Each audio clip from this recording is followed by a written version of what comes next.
So how does scenario planning help you prepare for adaptation? Well, because the scenarios are very divergent and different, they put you in a different mental space, each one of them. And they help you by confronting that future or being involved in that future, recognizing that the underlying assumptions you have about today, the things that you're kind of connected to and that you believe about the future, may not be as true as you think they're going to be. And therefore that opens you up and allows you to think about other possibilities for yourself or for your organization. What kind of opportunities can scenario planning help me identify? Well, the kind of opportunities are really infinite and on one hand and based on the framework that you're using, the focal question on the other. So if we're thinking about the future of learning, for instance, the opportunities for inventing new ways of delivering classroom experiences or learning experiences. So see, I've already got my biases there already, being, you know, we're not necessarily delivering a classroom experience, we're delivering a learning experience for people. And in some futures there may be classroom experiences, and others they may be completely online, or it may be peer-to-peer mentoring or other ways of delivering learning. And so it creates the ability to see those possibilities and look for opportunities in the changes that you're seeing in the stories and in the way that the uncertainties unfold within those stories. How does scenario planning help me avoid surprises? Well, if you're building stories that are somewhat anticipating the way that the future could play out. So let me give you an example around the economics of the world, right? If the economics of the world is prosperous, then I can imagine, for instance, in education having lots of money, and I'll come back to that, lots of money and funding for doing the things that I want to do. In the Great Recession, one of the things that, because most of the institutions were not using scenario planning, they didn't imagine quite as deep a cut. And I can tell you at the institutions I was involved with, every 6 months, the funding body would say, we need to cut another 10%, we need to cut another 20%. And so if they had anticipated that, rather than going through an exercise of saying what happens in a poor economy, they could have had a really poor economy, and they would have already gone through a lot of the thinking process of what are we willing to let go of? What are the less crucial things to the organization? So if you bind your strategic thinking in the scenarios, you can have those exercises ahead of time, so you're starting to anticipate the change on the negative side. But now the issue is on the positive side. So I'm finding that most educational institutions, especially public ones, are having a hard time imagining what a world is like with more money, right? And there are futures where there is more money, right? And there is more money focused on education. If education becomes a strategic investment for either corporations or the nation, there's more endowments, more funding coming from different sources.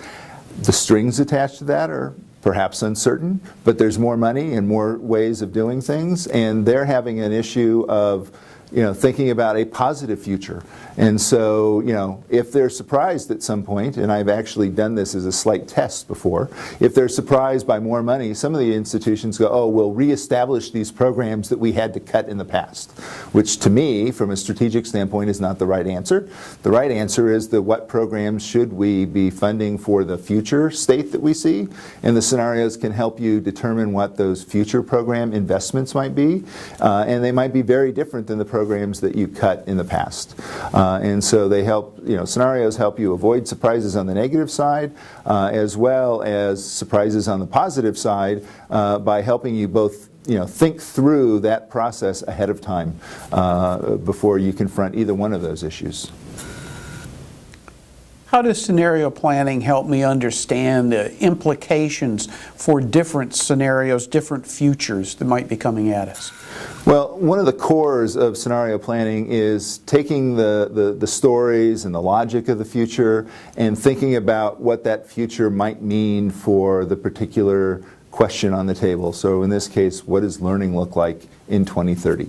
And thinking about the state of instructional delivery, the relationship between faculty and the organization is going to be very different in some of those futures. The faculty relationship, for instance, an implication of a future that is more networked and more freelance might be that you see instructors becoming their own private brands and institutions hiring instructors because of that brand, versus in other futures it might be the brand of the organization that is more important, and the instructors are trying to clamor to be part of that brand, right? And so you can see everything from marketing alignment to how people are paid and all kinds of other factors being very different in those futures, and that then helps you as you're going into the decision making and action planning phases, understanding what it is that you're planning against, what does that future look like, and what are the decisions,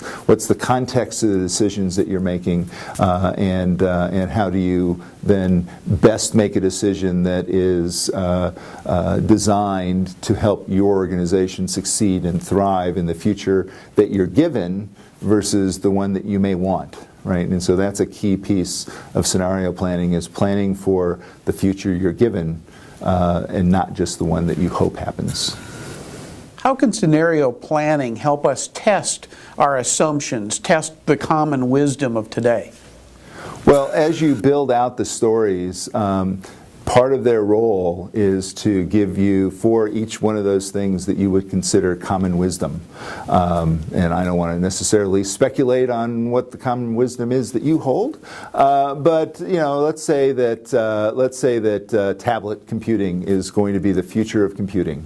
If I use that as a common assumption going forward, I may actually find futures where that's not necessarily what happens, that there's new kinds of computing platforms that people can imagine, because it's very easy to say, well, we haven't really taken tablets to their ultimate use in courseware today, and they're new, and but they're now 5 years old, and we may say that we haven't used them well.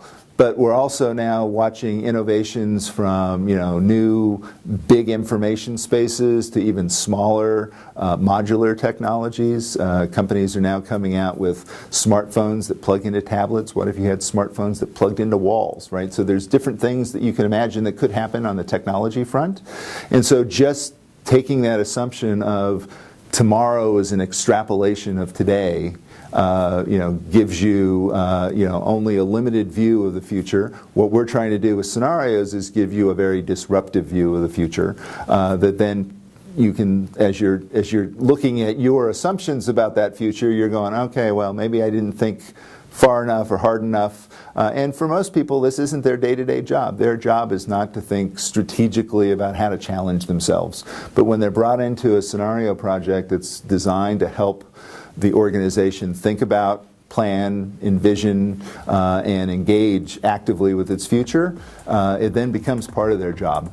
And so, a good scenario set's going to give you enough kind of meaty information about what could happen that people then start questioning kind of their own assumptions, and it frees them from those eventually to be more open to other possibilities.